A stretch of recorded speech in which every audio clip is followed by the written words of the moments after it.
The Incident at La Belle Époque. The warm ambience of La Belle Époque, a prestigious French-inspired restaurant, oozed elegance. Crystal chandeliers bathed the room in a golden glow, while soft classical music floated through the air.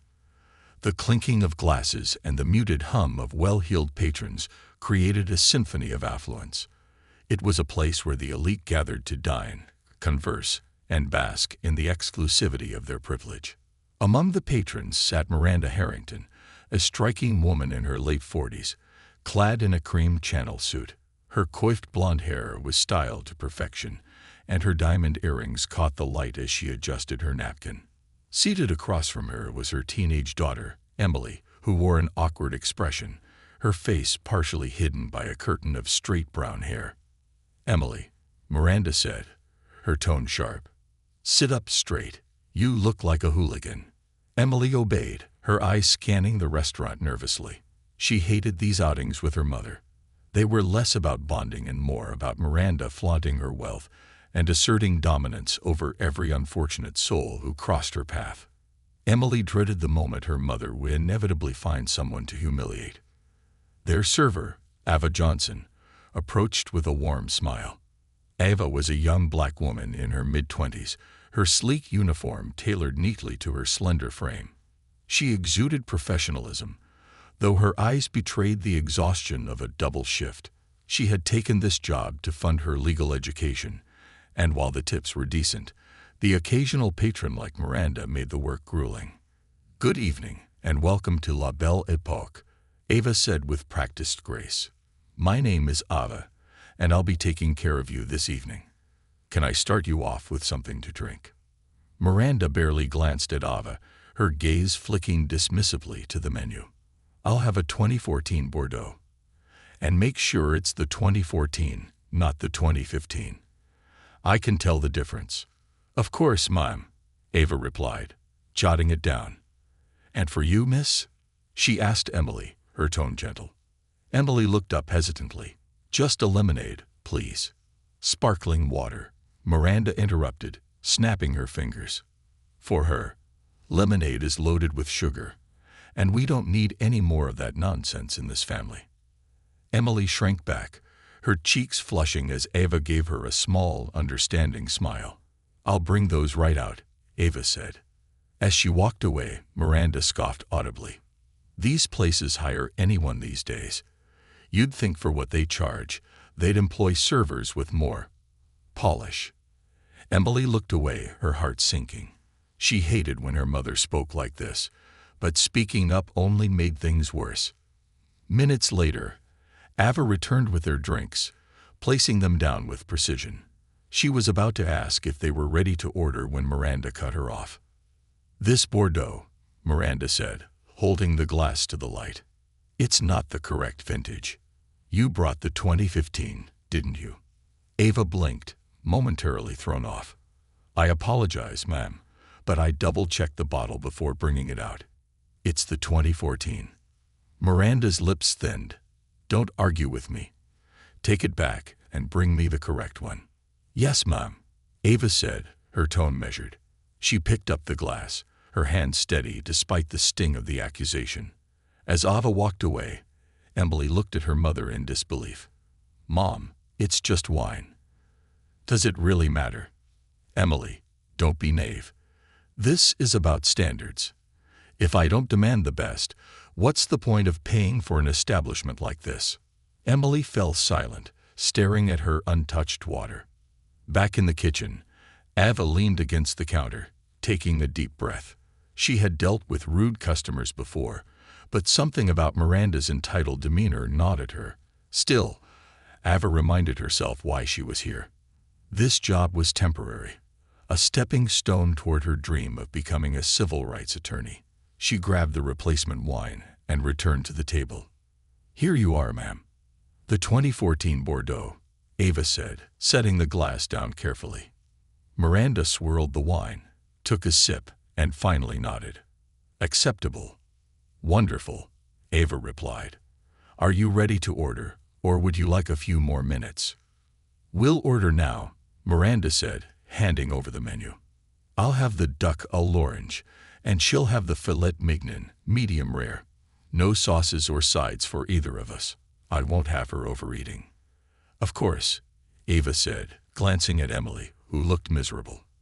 As Ava walked away, Miranda muttered under her breath, "Finally, she's doing her job properly." When the food arrived, Miranda scrutinized every detail. "This is not medium rare," she said, pointing at Emily's steak. "Take it back." "Mom," Emily whispered, "it's fine. I don't mind." "Don't argue with me," Miranda snapped. "Ava," she barked. Ava approached, her polite smile in place. "Yes, Mom. This steak is overcooked. I asked for medium rare." Ava looked at the steak. It was perfectly cooked, a textbook medium rare, but she nodded. "I'll have the kitchen redo it right away." "See that you do," Miranda said, her tone dripping with disdain. Honestly, the incompetence here is staggering.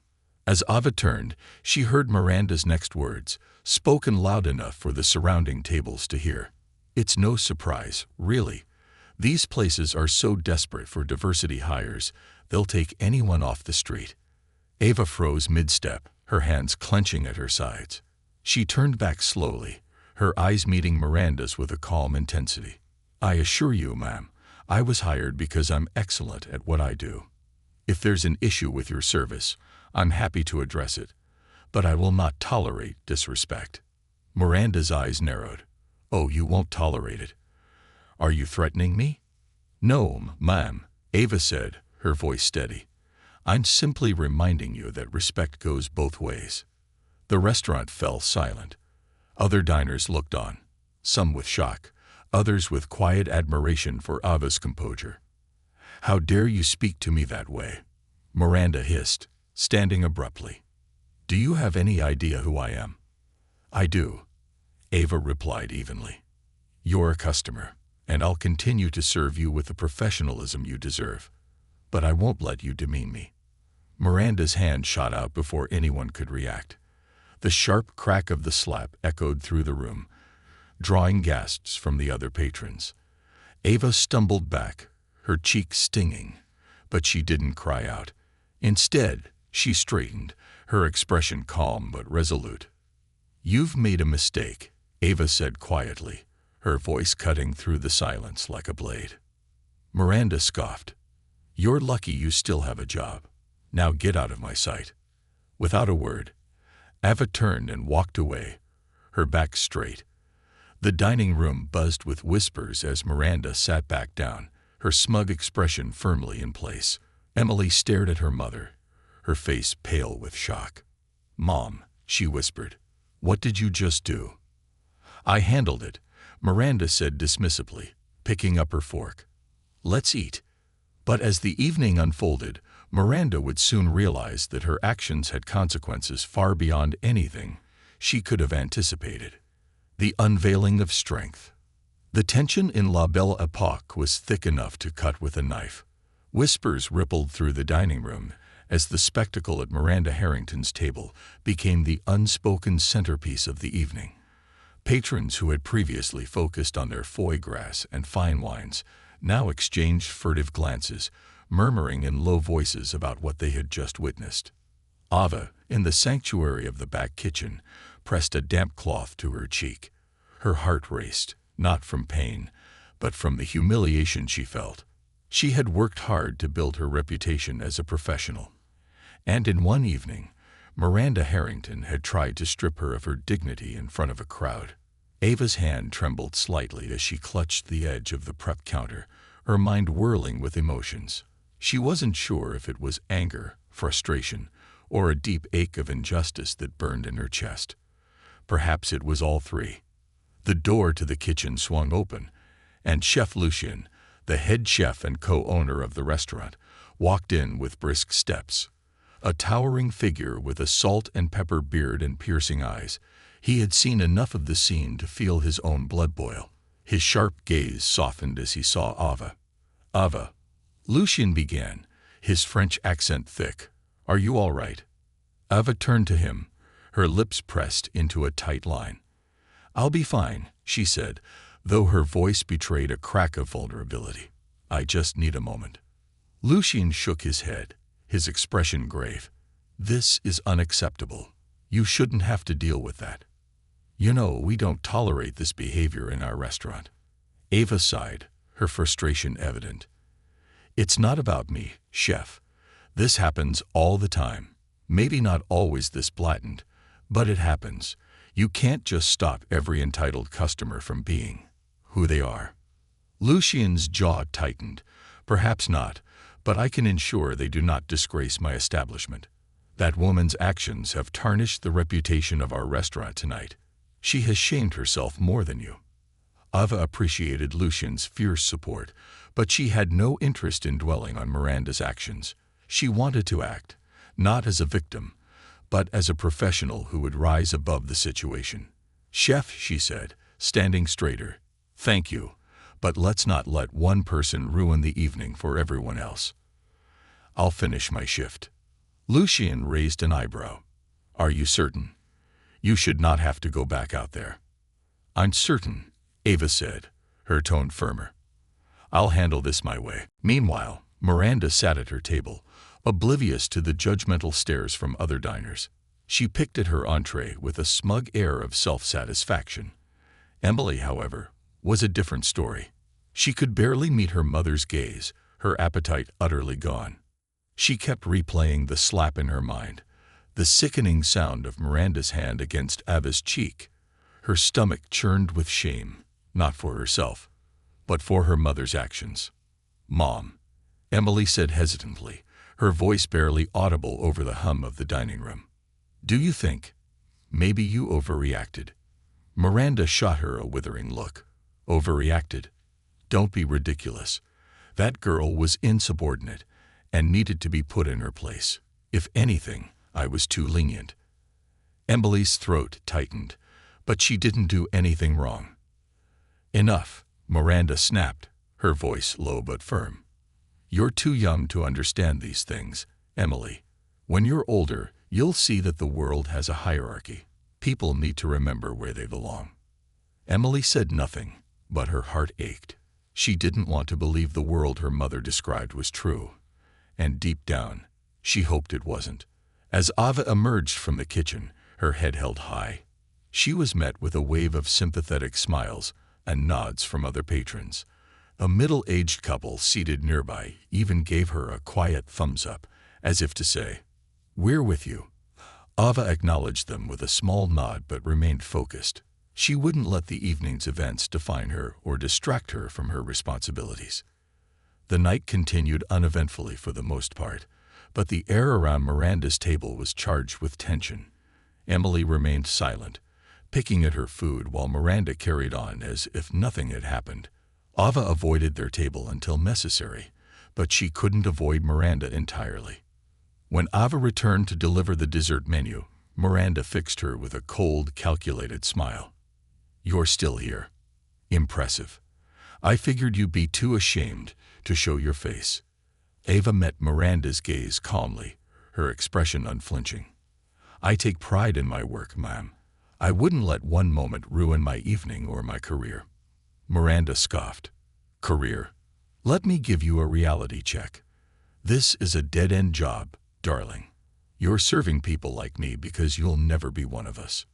Ava's lips curved into a small smile, one that didn't reach her eyes. You're right, Mrs. Harrington. I'll never be like you, and I'm grateful for that every day. Before Miranda could respond, a deep, authoritative voice interrupted. Is there a problem here? Lucien had appeared at Ava's side, his imposing figure radiating a quiet power. The room seemed to hush as he addressed Miranda directly. Madame, I am Lucien Fournier, co-owner of La Belle Époque. I've been made aware of your concerns regarding our service tonight. Miranda looked at him with a mixture of irritation and apprehension. Yes, I was just explaining to your server here that her attitude and lack of competence have been unacceptable. Lucien's eyes narrowed. I disagree, madame. Mademoiselle Ava is one of our most dedicated and professional employees. What I find unacceptable is your behavior toward her. Miranda blinked, clearly unaccustomed to being called out. Excuse me? You struck a member of my staff, Lucien continued, his tone even but firm. You insulted her repeatedly, and you created a hostile environment for my team and other patrons. This is not the kind of establishment where such behavior is tolerated. Miranda's face flushed with anger. Do you know who I am? Lucien smiled faintly, but there was no warmth in it. I know exactly who you are, madame. And I also know that no title or wealth gives anyone the right to treat others with disrespect. The restaurant was deathly silent now, every eye on the confrontation. Miranda sputtered, searching for a response, but Lucien didn't give her the chance. I'm afraid I must ask you to leave, Mrs. Harrington. Your meal will be on the house, but we cannot allow this behavior in our restaurant. Miranda's mouth opened and closed like a fish out of water. You're kicking me out. Indeed, Lucien said. A car will be brought around for you shortly. Emily's eyes widened, a flicker of relief crossing her face. For the first time that evening, she felt a small spark of hope, a glimmer of possibility that her mother might face consequences for her actions. Miranda stood abruptly, knocking over her chair in the process. This is outrageous. You'll regret this. I'll ruin you. Lucien's smile didn't waver. Good evening, madame. As Miranda stormed out, dragging Emily behind her, Ava stood rooted to the spot, her emotions a whirlwind of vindication, relief, and exhaustion. The dining room erupted into quiet applause, and for the first time that night, Ava allowed herself a genuine smile. It wasn't about revenge. It was about reclaiming her dignity. But this was only the beginning. Ava had made her stand, but the ripple effects of the evening would extend far beyond the walls of La Belle Époque. What happened next would be something neither Miranda nor Ava could have anticipated. The unfolding consequences. As Miranda Harrington stormed out of La Belle Époque, the heavy oak doors swung shut behind her with an audible thud. Outside, the cool evening air seemed to do little to cool her temper. She yanked Emily by the wrist, her manicured nails digging slightly into her daughter's arm as they approached their waiting car. This is ridiculous. Miranda fumed, her voice rising in indignation. That man has no idea who he just humiliated. I'll ensure this restaurant is blacklisted from every society event in this city. Emily, still stunned by what had unfolded inside, cautiously pulled her arm free from her mother's grasp. Maybe you should let it go, Mom. Everyone saw what happened. You slapped her. Miranda turned sharply, her face a mask of disbelief. Are you taking her side, Emily? After everything I've done to give you the best. You have no idea how hard I work to maintain our place in society. Emily hesitated, her lips pressed into a thin line. She didn't want to escalate her mother's rage, but the scene replayed in her mind. The dismissiveness, the cruelty, the slap. It was impossible to ignore how wrong it all felt. The driver opened the car door, and Miranda slid in without another word. Emily followed, silent, her mind racing with unspoken thoughts. Back inside La Belle Époque, the atmosphere had begun to shift. The diners who had witnessed the altercation were abuzz with conversation, the echoes of polite clinking glasses replaced by murmurs of disapproval for Miranda's actions. Many expressed their admiration for Ava's poise and Lucien's firm handling of the situation. Ava stood in the corner of the restaurant, speaking softly with Lucien. While she appreciated the support she'd received, her nerves hadn't fully settled. She leaned against a marble pillar, her eyes downcast as Lucien reassured her. You handled yourself with incredible grace, Lucien said. Few people could have maintained such professionalism in the face of that kind of treatment. Ava nodded, her voice low. Thank you, chef. I didn't want to lose control. She wanted me to react, to fall apart in front of everyone. I couldn't give her that satisfaction. Lucien's brow furrowed. What she did was unacceptable, and I won't allow anyone to treat my staff that way. I've already spoken to the maitre d'. She won't be welcome back here again. Ava gave a small, appreciative smile. It means a lot to hear that. But honestly, I don't want this to define my career here, or my future. I'm working towards something bigger than this. Lucien nodded in understanding. And you'll achieve it, Ava. I've no doubt about that. Tonight, you showed everyone exactly the kind of strength and composure it takes to succeed. As they spoke, a figure approached from one of the corner tables, a man in his late 50s, dressed in an impeccably tailored suit. He cleared his throat politely to catch their attention. "Excuse me," the man said, his voice calm yet commanding. "I couldn't help but witness what happened earlier. I just wanted to commend you, Miss Ava, for how you handled yourself. That was remarkable." Ava glanced at him, her polite demeanor slipping back into place. "Thank you, sir. I appreciate your kind words." The man extended his hand. "I'm Charles Bennett, a senior partner at Bennett, Cruz, and Whitmore. We specialize in civil rights law." Ava blinked, momentarily caught off guard. The name Bennett, Cruz, and Whitmore wasn't just familiar. It was legendary in legal circles. They had fought some of the most high-profile discrimination cases in the country. "It's an honor to meet you," Ava said, shaking his hand. "I've read about your firm in my studies." Charles smiled warmly. "And it's an honor to meet someone with your level of composure under pressure. I understand you're a law student." "Yes," Ava said, her voice steady despite the excitement bubbling beneath the surface. "I'm in my 3rd year at Harding University School of Law." Charles nodded thoughtfully. "I'd like to extend an invitation for you to visit our offices. We're always on the lookout for talented individuals, and I believe you'd fit in perfectly with our team." Ava's eyes widened slightly, her breath catching.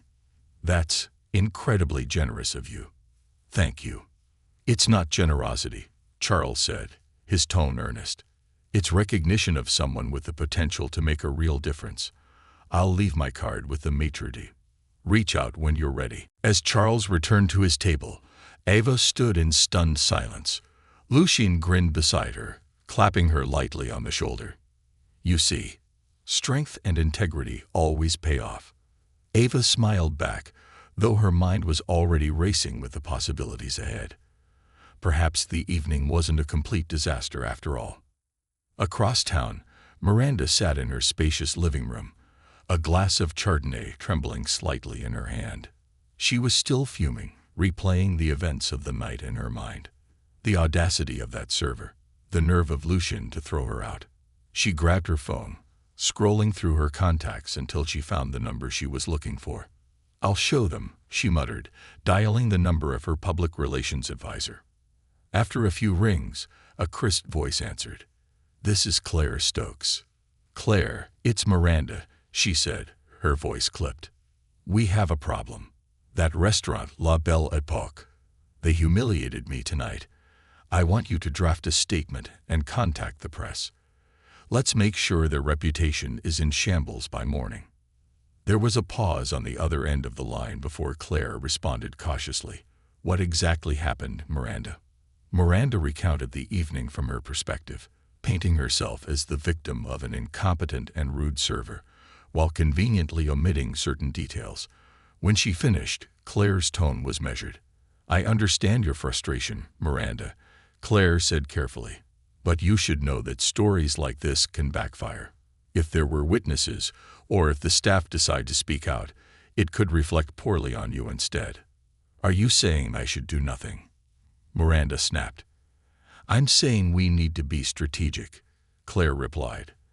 "Let me do some digging first. We don't want to escalate this unless we're sure it'll work in your favor." Miranda huffed but reluctantly agreed. "Fine, but I expect results, Claire." As Miranda ended the call, she leaned back against the plush cushions of her designer sofa, her jaw tightening. She wasn't used to being challenged, let alone bested. But Miranda Harrington wasn't one to let things go. She would find a way to regain control, no matter the cost. That night, as Ava walked home under the streetlights, she replayed the unexpected interaction with Charles Bennett in her mind. Her cheek still stung faintly from the slap, but her heart felt lighter. For every Miranda in the world, there were people like Lucien and Charles. People who saw her worth and believed in her potential. Her phone buzzed with a text message from her best friend, Kayla. Kayla, heard what happened tonight. You okay? Ava smiled faintly, typing back. Ava, it wasn't great, but I'm okay.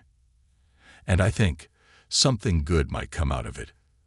As she hit send, Ava couldn't help but feel that this night, despite its challenges, had set something in motion, something bigger than she could have imagined. And while Miranda Harrington plotted her next move, Ava prepared to step into a future where her strength and resilience would not only define her but inspire others as well. A tangle of consequences. The morning after the confrontation at La Belle Epoque, the city buzzed with gossip. Social media feeds brimmed with whispers of the scandal. A few patrons who had been present the previous evening had taken to their accounts to share their perspectives, painting a damning picture of Miranda Harrington's behavior. Photos of the elegant dining room, paired with captions about her public humiliation of a hardworking server, began circulating. One post stood out, a detailed account from a prominent local food critic who had been dining at the restaurant that night. Witnessed an abhorrent display of entitlement last evening at La Belle Epoque. A wealthy patron humiliated a young server in front of the entire restaurant. Kudos to the staff for maintaining dignity and addressing the situation professionally. Disrespect has no place at the dinner table or anywhere else. The post quickly gained traction, drawing hundreds of comments, most of them in support of Ava and the restaurant's handling of the situation. At Miranda Harrington's estate, the morning sunlight streamed through the floor-to-ceiling windows of her meticulously decorated living room. Miranda sat at her marble coffee table, a cup of untouched espresso in front of her. She scrolled through her phone with increasing frustration, her manicured nails tapping impatiently against the screen. "This is unacceptable," Miranda muttered under her breath. She was furious that what she viewed as a minor incident was now threatening her pristine public image. Across the room, Emily watched her mother in silence. She had spent a sleepless night replaying the events at La Belle Epoque. The vivid image of her mother's hand striking Ava haunted her. Emily had always known her mother was demanding and harsh, but last night had shown her something deeper, a cruelty that she couldn't ignore. "Mom," Emily began cautiously, "maybe we should just let this go." Miranda looked up sharply. "Let it go? Do you have any idea what people are saying about me? They're calling me a racist, Emily. A racist. Do you think I worked my entire life to build this reputation only for it to be tarnished by some waitress?" Emily hesitated, her fingers fidgeting with the hem of her sweater. "But Mom, what if they're not wrong?" Miranda's expression froze, her eyes narrowing. "Excuse me. I mean..." Emily's voice faltered under her mother's glare. Maybe it's not about reputation. Maybe it's about what's right. You shouldn't have hit her, Mom. That wasn't okay."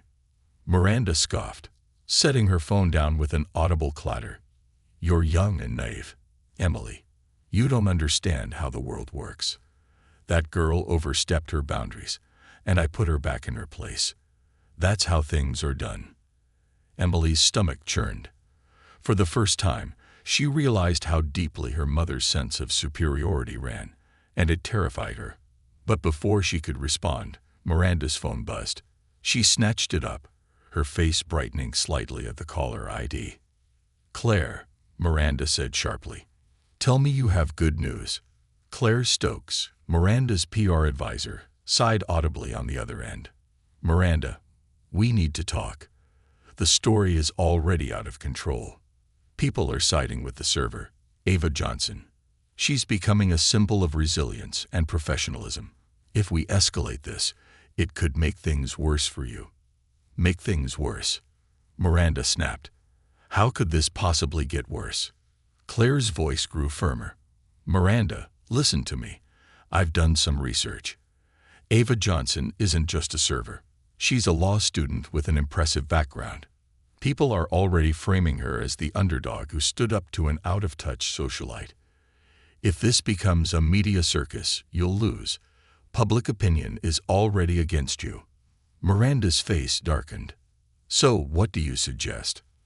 I just sit back and let this girl destroy me. I suggest damage control, Claire said. Issue a public apology, donate to a charity that supports workers' rights, and lay low for a while. It's the only way to salvage this. Miranda slammed her hand on the table, rattling her espresso cup. Unbelievable. I'm not apologizing to some waitress. I refuse to grovel for the public's approval.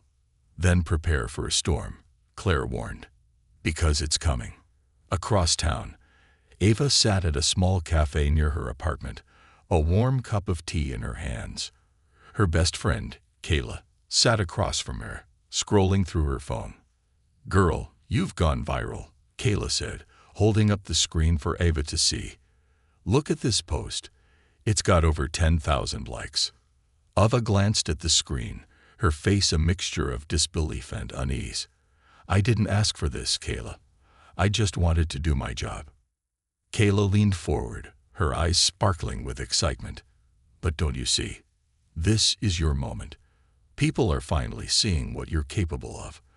That jerk tried to tear you down, and now the whole city is rooting for you. Ava shook her head. I don't want to be a spectacle. I just want to focus on my studies and move forward. Kayla placed a reassuring hand on Ava's. I get it, but maybe this isn't just about you. People like Miranda need to be held accountable. And who knows, this might open doors for you. As if on cue, Ava's phone buzzed with an incoming call. She checked the screen. It was an unknown number. Hesitating for a moment, she answered. Hello, this is Ava. Ms. Johnson, this is Charles Bennett. The voice on the other end said warmly, We spoke briefly last night at the restaurant. I hope I'm not interrupting. Not at all, Ava said, sitting up straighter. It's good to hear from you. I wanted to follow up on our conversation, Charles continued. After last night, I did some digging into your background.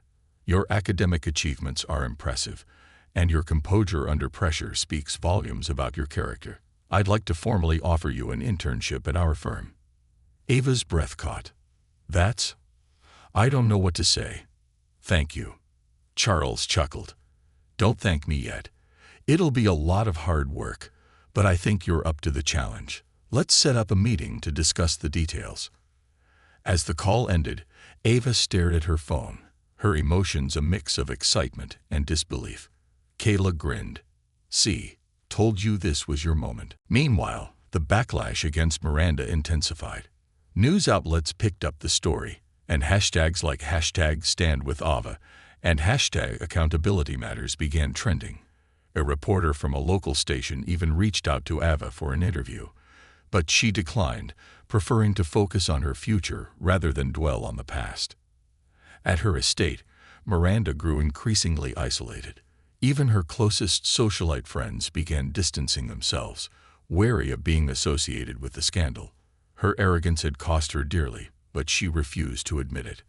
Emily, however, had a different perspective. Inspired by Ava's strength, she decided to take a stand of her own. Without her mother's knowledge, she drafted a letter of apology, pouring out her guilt and shame over the incident. She found Ava's address online and mailed the letter, hoping it would reach her. As the week unfolded, Ava found herself at the center of a growing movement for fairness and dignity in the workplace. What had begun as a humiliating evening at La Belle Époque had transformed into a turning point, not just for Ava, but for everyone watching. And while Miranda clung stubbornly to her pride, the rest of the world moved forward, inspired by Ava's grace under fire. The ripple effect. The days following the incident at La Belle Époque saw a seismic shift in the city's discourse. Ava's quiet dignity in the face of Miranda Harrington's public humiliation had become a beacon for discussions about classism, racism, and workplace respect. Her name appeared in countless hashtags, tweets, and posts as people rallied around her, celebrating her resilience. Ava, however, found herself caught in the eye of the storm. She hadn't asked to become a symbol, nor had she expected her actions to resonate so widely. For her, that night had simply been about maintaining her self-respect. Now, It seemed as though her life was no longer her own. Ava was sitting in her modest apartment, surrounded by stacks of legal textbooks, when her phone buzzed again. Another journalist request. She sighed and set the phone aside. It wasn't that she didn't appreciate the support. She truly did, but the spotlight was overwhelming. Her roommate, Kayla, leaned against the doorframe grinning. "You know, most people would kill for this kind of attention. You're a full-blown celebrity now." Ava groaned, running a hand through her curls. "Kayla, I don't want to be a celebrity. I just want to study, graduate, and become a lawyer. All of this is a distraction." Kayla walked over, plopping onto the couch beside her. "I get it. But think about it. This is more than just a distraction. It's an opportunity. You've got a voice now, Ava. People are listening to you. You can use this to make a real difference." Ava stared at the wall, Kayla's words sinking in.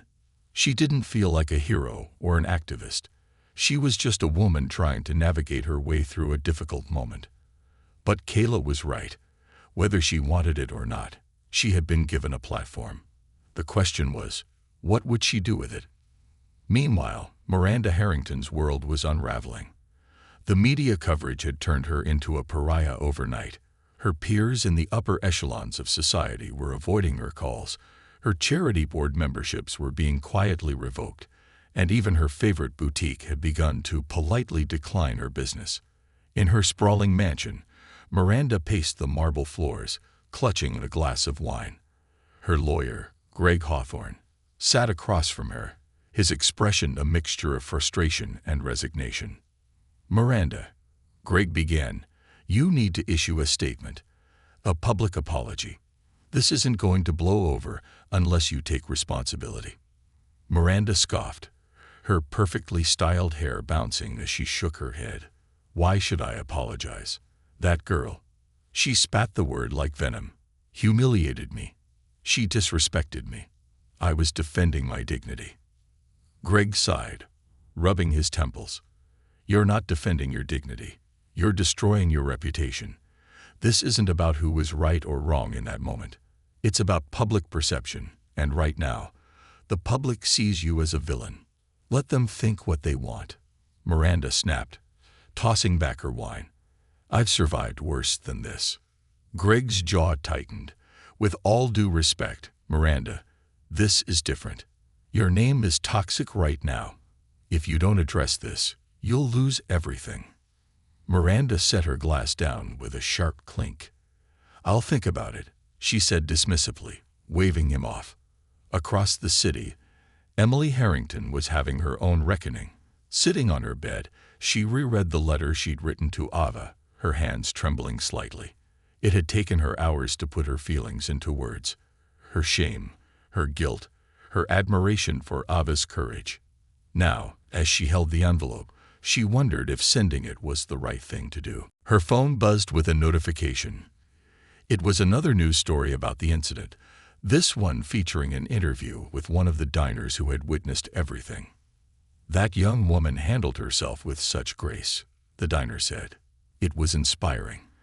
And that woman, Miranda, she should be ashamed of herself. People like her think their money makes them better than others, but last night proved otherwise." Emily felt a pang of guilt so deep it made her chest ache. She knew her mother wouldn't change. Miranda had spent her life building walls of superiority around herself, and no amount of public backlash would tear them down. But Emily didn't have to be like her mother. She could choose a different path. Taking a deep breath, she grabbed her coat and the letter and headed out the door.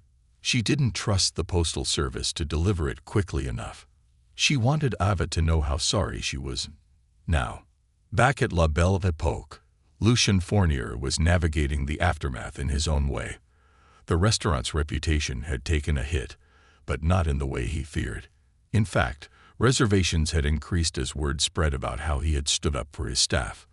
But Lucien wasn't focused on profits. He was focused on Ava. He called her into his office that evening, his warm, fatherly demeanor putting her at ease. "Ava, sit down," he said, gesturing to the chair across from his desk. Ava sat, folding her hands in her lap. Is everything okay, chef?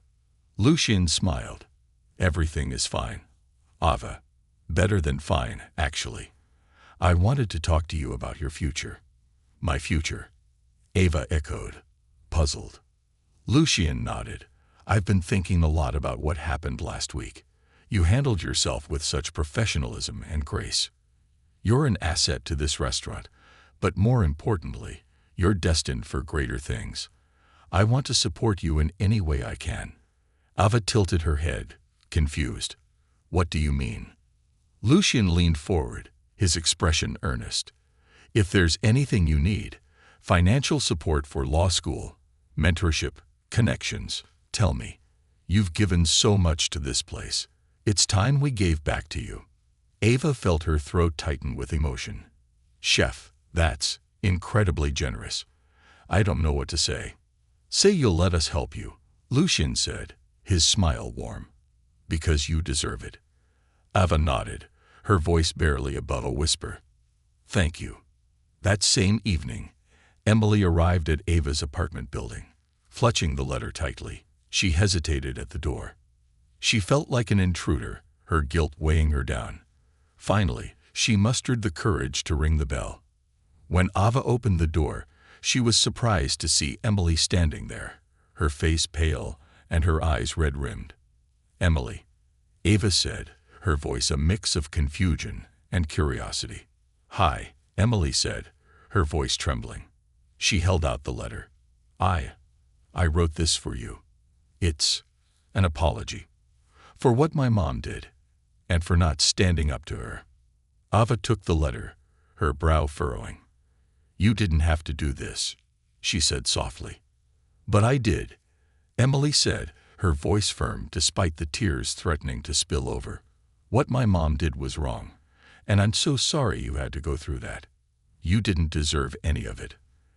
Ava stared at the young girl, her heart softening. She could see the sincerity in Emily's eyes, the pain of someone grappling with the actions of someone they loved but didn't agree with. Thank you, Ava said finally, her voice steady. It takes courage to do what you just did. Emily nodded, a small flicker of relief crossing her face. I wanted you to know. As Emily turned to leave, Ava called after her. Emily. She turned back, her eyes wide. You're not your mother, Ava said gently. You get to choose who you want to be. For the first time in days, Emily smiled. It was small, but it was real. As Ava closed the door, she held the letter in her hands, feeling a strange sense of closure. This wasn't just her story anymore. It was a story about choices, accountability, and change. And while the road ahead was still uncertain, Ava knew one thing for sure. She wasn't walking it alone. Bridging the divide. Ava stood in her small apartment holding Emily's letter, the weight of its words pressing against her chest. She hadn't read it yet, but the mere act of receiving it, a heartfelt apology from the daughter of the woman who had humiliated her, stirred emotions she wasn't prepared to face. Placing the letter gently on the coffee table, Ava sat down and took a deep breath before unfolding the crisp paper. The handwriting was neat but slanted slightly, the marks of a nervous hand evident in the uneven strokes. Dear Ava, I don't even know where to begin. First, I want to say that I am so sorry for what happened that night. I've replayed it in my mind over and over, and every time, I feel more ashamed, not just of my mom, but of myself for not speaking up when I should have. I don't know if you'll believe this, but I admire you. The way you stood tall, even when my mom said and did those horrible things, was incredible.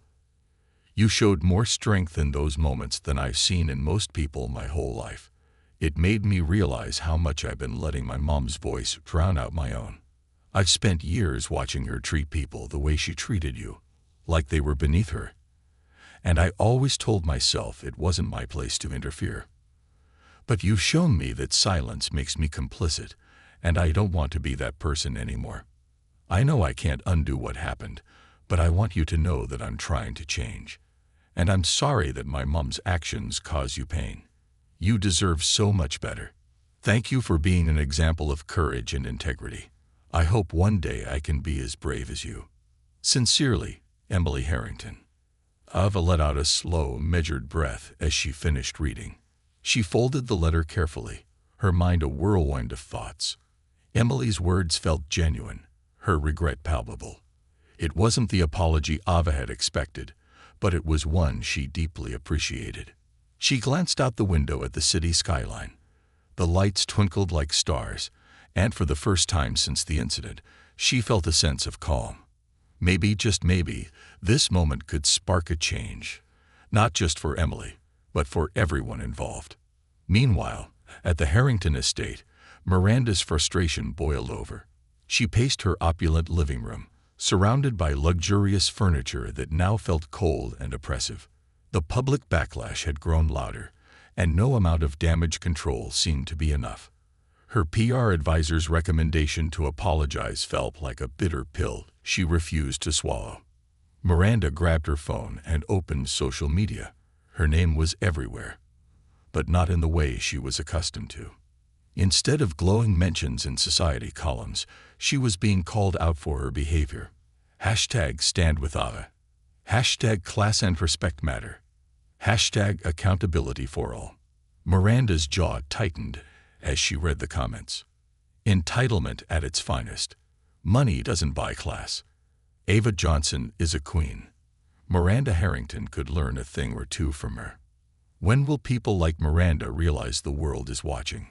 Furious, Miranda slammed her phone down. The world, it seemed, had turned against her. Even Emily, her own daughter, had been distant since the incident. Miranda could sense the judgment in Emily's eyes, the unspoken disapproval. It gnawed at her in a way she couldn't articulate. As Miranda sat down with her glass of wine, she noticed a slip of paper on the edge of the table. It was a printout from her assistant, an article detailing Ava Johnson's background. Miranda hesitated, then picked it up.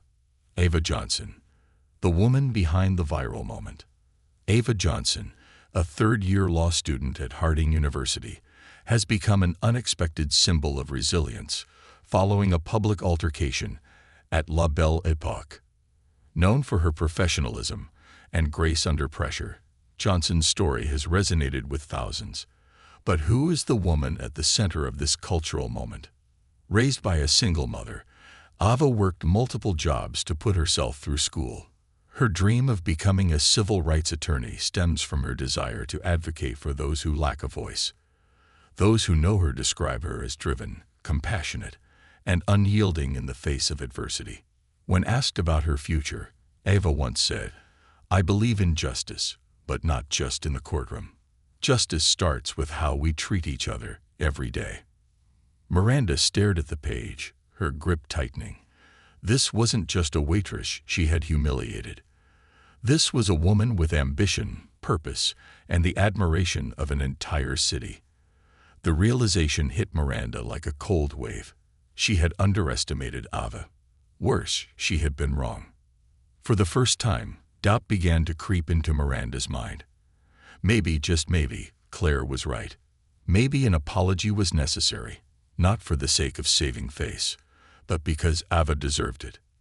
That night, Emily knocked softly on her mother's door.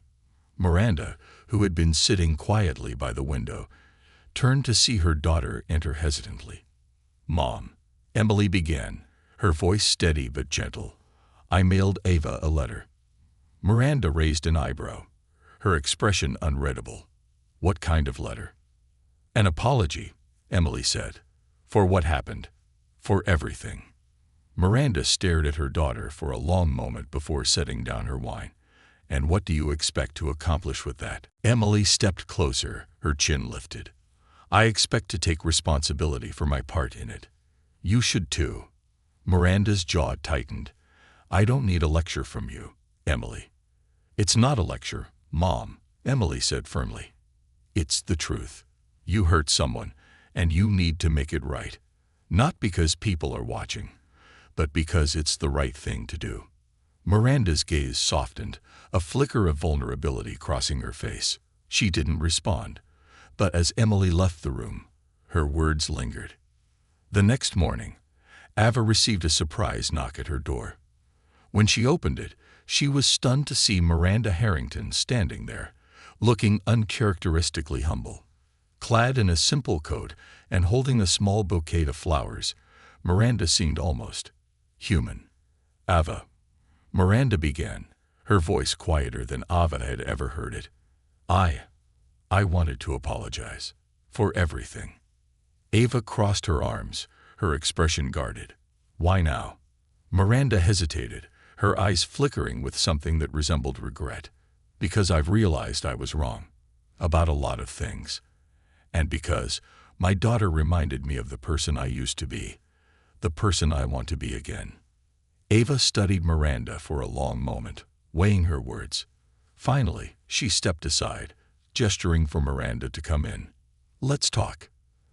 As the two women sat down, the tension in the room began to thaw. For the first time, Miranda listened, truly listened, as Ava shared her story. Her struggles, her dreams, and her determination to rise above the challenges life had thrown at her. By the time Miranda left, she wasn't sure if Ava had forgiven her, but something inside her had shifted. For the first time in years, Miranda felt a spark of hope that change, real, meaningful change, was possible. And for Ava, the conversation marked a turning point. She didn't need Miranda's apology to move forward, but receiving it felt like the closing of a chapter, one that had taught her the power of resilience, compassion, and the strength to stand tall, even in the face of adversity. Seeds of change. The crisp morning sunlight spilled into Ava's modest apartment as she sipped her coffee, staring out at the bustling city below. She couldn't stop thinking about Miranda's unexpected visit the day before. While Ava had initially dismissed the gesture as damage control, something about Miranda's demeanor lingered in her mind. There had been a vulnerability in her voice, a crack in the polished armor of arrogance that hinted at something deeper. Ava wasn't naive enough to believe that Miranda Harrington could change overnight. But maybe, just maybe, her words had planted a seed. The thought gave Ava a cautious sense of hope, though she quickly pushed it aside. She had bigger things to focus on. Her phone buzzed, breaking her thoughts. It was an email from Charles Bennett's office. Ava quickly opened it, her heart racing. Subject: Internship details. Dear Ava, we are thrilled to officially welcome you to Bennett, Cruz, and Whitmore as our summer intern. Your work ethic, resilience, and poise make you an excellent addition to our team. Attached is your contract and a schedule for orientation. We look forward to working with you. Sincerely, Charles Bennett. Ava leaned back in her chair, a broad smile spreading across her face. This was it, the opportunity she had worked so hard for. She allowed herself a moment of pride, then quickly forwarded the email to Kayla with the message, "Guess who's officially an intern?" Moments later, Kayla called, her voice bubbling with excitement. "Girl, I told you this was your moment. You're about to take the legal world by storm." Ava laughed, her spirits lifted. "Let's not get ahead of ourselves. I haven't even started yet." "You will, and you'll crush it," Kayla said confidently. "And when you're a big-shot lawyer, don't forget the little people like me." Ava rolled her eyes. "Kayla, you're impossible." "That's why you love me," Kayla teased. "Now we're celebrating tonight. No arguments." Across town, Miranda Harrington sat in her sprawling home office, staring at the bouquet of orchids on her desk. They were her favorite, delicate, elegant, and, to her, a symbol of perfection. But today, they felt like a hollow attempt to brighten an atmosphere that had grown unbearably heavy. Her visit to Ava's apartment had left her shaken. She hadn't expected Ava to be so composed, so gracious. Miranda had gone in expecting hostility, a verbal lashing she could dismiss as bitterness. Instead, Ava's calmness had disarmed her, forcing Miranda to confront the full weight of her actions. The door creaked open, and Emily stepped in cautiously. "Mom, can I come in?" Miranda gestured for her to enter, her usual sharpness absent. Emily perched on the edge of the chair across from her, studying her mother with a mix of curiosity and apprehension. "You went to see Ava, Emily said. It wasn't a question. Miranda nodded. I did. Emily waited, but Miranda didn't elaborate. Finally, she asked, Why? Miranda let out a slow breath, running her fingers over the edge of the desk. Because you were right. What I did was wrong. I needed to own up to it. Emily's eyes widened slightly. You actually admitted that. A small, self-deprecating smile tugged at Miranda's lips. Don't sound so surprised. It's just not like you, Emily said cautiously. Miranda looked down at her hands, the weight of decades of arrogance pressing on her shoulders. Maybe it's time for that to change. Emily blinked, stunned. Her mother wasn't one to admit fault, let alone suggest self-reflection. Do you mean that? I don't know, Miranda admitted, but I know I can't keep living the way I have been. That night, what I did, it wasn't just wrong. It was ugly. And it's not the person I want to be. Emily felt a flicker of hope. Maybe we can work on it together, she said softly. Miranda looked at her daughter, a rare tenderness in her eyes. I'd like that. While Miranda grappled with the fallout of her actions, Ava prepared for her next step. The day of her orientation at Bennett, Cruz, and Whitmore arrived quickly, and Ava found herself standing in front of the towering glass building, her nerves bubbling beneath her polished exterior. Inside, the energy was palpable. Lawyers in sharp suits moved briskly through the halls, their voices low but purposeful. Ava was led to a sleek conference room, where Charles Bennett himself greeted her. Welcome, Ava, he said warmly, shaking her hand. It's a pleasure to have you here. Thank you, Mr. Bennett, Ava said, her voice steady despite her nerves. I'm honored to be part of this team. Charles gestured for her to sit. I've reviewed your application thoroughly, and I must say, your background is impressive. But what truly stood out to me was your ability to stay composed under pressure. That's a quality we value deeply here. Ava nodded, a flicker of pride in her chest. I've always believed that integrity is the foundation of any profession, especially the law. Charles smiled. Well said. I think you'll do well here. Back at La Belle Époque, life had returned to a semblance of normalcy. The restaurant buzzed with activity, and Lucien watched over his staff with a renewed sense of pride. He had always valued professionalism, but after Ava's ordeal, he realized the importance of fostering an environment where dignity and respect were paramount. To honor Ava's resilience, Lucien had quietly started a new policy. Every staff member would receive a monthly workshop on workplace rights and handling difficult situations. He had even begun offering scholarships to employees pursuing higher education, inspired by Ava's journey. As the evening rush began, Lucien spotted Ava walking in, her presence drawing attention from the staff who had come to admire her.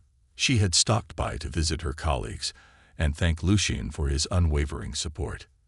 Ava, Lucien greeted her warmly. What brings you back to our humble establishment? I just wanted to say thank you, Ava said sincerely. For everything. For believing in me and standing by me. Lucien waved her off with a chuckle. No thanks necessary. You earned every bit of it. As Ava chatted with her former colleagues, she realized how far she had come, not just in her career, but in her understanding of herself. The incident that could have broken her had instead forged her into someone stronger, someone ready to take on whatever challenges lay ahead. That night, as Ava walked home, she passed by a street musician playing a soulful tune on the saxophone. She paused for a moment, letting the music wash over her. It was a reminder of the beauty in resilience, the power in rising above. In a city as vast and complex as hers, Ava had learned one crucial truth. Adversity wasn't the end of the story, it was the beginning of something greater. A new chapter. Ava's journey had been anything but linear. From the heated humiliation at La Belle Époque to standing tall in the offices of one of the most prestigious law firms in the city, she had weathered a storm that could have crushed anyone's spirit. Yet she stood here today, stronger, wiser, and determined to make a difference. It was her third week as an intern at Bennett, Cruz, and Whitmore. The work was rigorous, often spilling late into the evenings, but Ava found herself thriving. Each case file she reviewed, each memo she drafted, brought her closer to her dream of becoming a civil rights attorney. The lessons she had learned through her own trials about dignity, perseverance, and self-respect now fueled her every action. One afternoon, Ava was summoned to Charles Bennett's office. The senior partner's office was as imposing as the man himself. Mahogany bookshelves lined with legal tomes, an antique globe in the corner, and floor-to-ceiling windows offering a panoramic view of the city. Ava, Charles greeted her as she stepped inside. "Please, have a seat." She complied, her hands clasped in her lap. "Is everything all right, Mr. Bennett?" "More than all right," he said, a warm smile spreading across his face. "We've received a new case that I think you'll find both challenging and meaningful. It involves a class action lawsuit against a prominent corporation, accused of discriminatory hiring practices." Ava's eyes lit up. "You want me to assist with the case?" "I want you to take the lead on the preliminary research," Charles said, his tone serious. "This is an opportunity to prove yourself, Ava. I believe you're ready." Ava nodded, her heart racing. "Thank you, Mr. Bennett. I won't let you down." As she left his office, a surge of excitement coursed through her.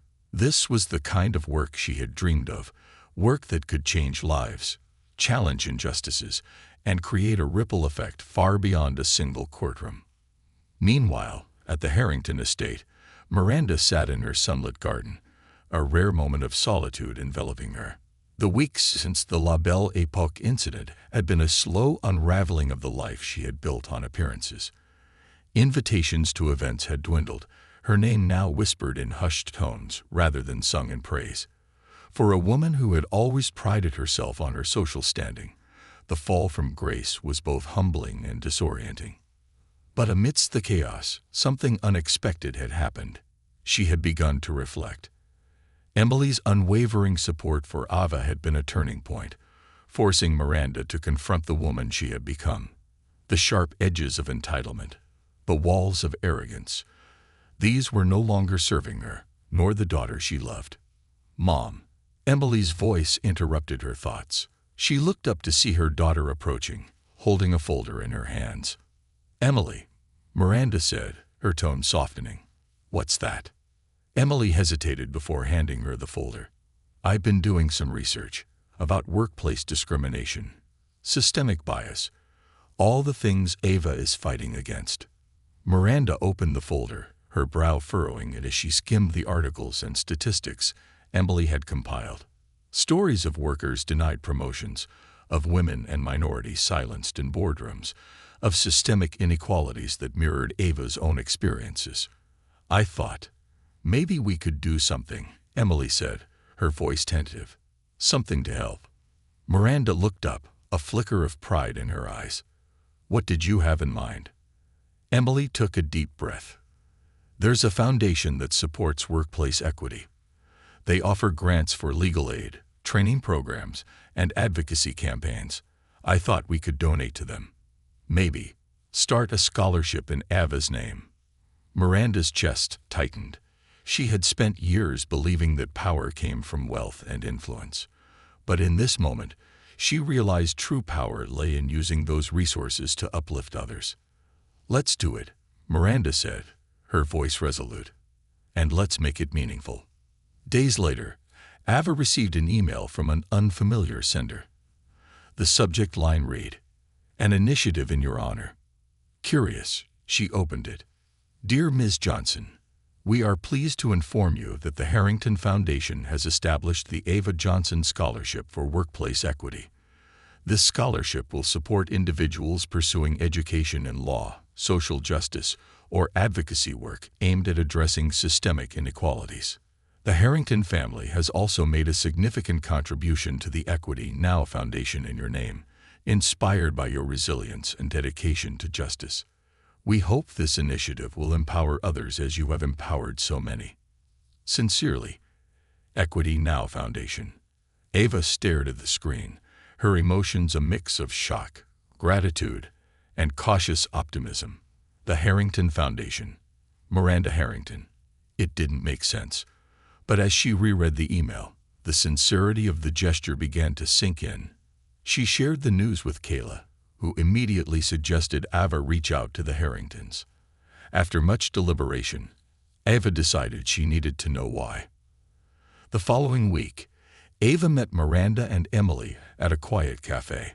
The atmosphere was awkward at first, the weight of their shared history looming large. But as the conversation unfolded, Ava saw something she hadn't expected, genuine remorse in Miranda's eyes. "I can't undo what I did," Miranda admitted, her voice steady but tinged with regret. "But I can try to make amends, and I can promise to do better moving forward." Emily chimed in, her voice filled with determination. "We want to help people like you, Ava. People who deserve opportunities, who deserve respect. This isn't about us. It's about making things right." For the first time, Ava felt the barriers between them start to dissolve. She didn't forgive Miranda entirely. Trust, after all, was earned, but she saw the beginnings of change, and that, she realized, was enough for now. As the weeks turned into months, Ava's life took on a new rhythm. Her work at the law firm flourished, her scholarship inspired dozens of applicants, and her story continued to resonate with those who heard it. She had become a symbol not just of resilience, but of the power of turning pain into purpose. One evening, as Ava sat by her window watching the city lights, she received a text from Emily. "Emily, thank you for giving us a chance to change. I'll always look up to you." Ava smiled, typing back, "Ava, change starts with taking the first step. You've done that. Keep going." As she put down her phone, Ava felt a sense of peace she hadn't known in months. Her story wasn't just hers anymore. It was a testament to the power of standing tall, of speaking out, and of believing that even the most fractured relationships could be mended with time, effort, and a shared commitment to justice. And so, Ava stepped into the next chapter of her life, not as a victim of circumstance, but as a beacon of change, ready to light the way for others.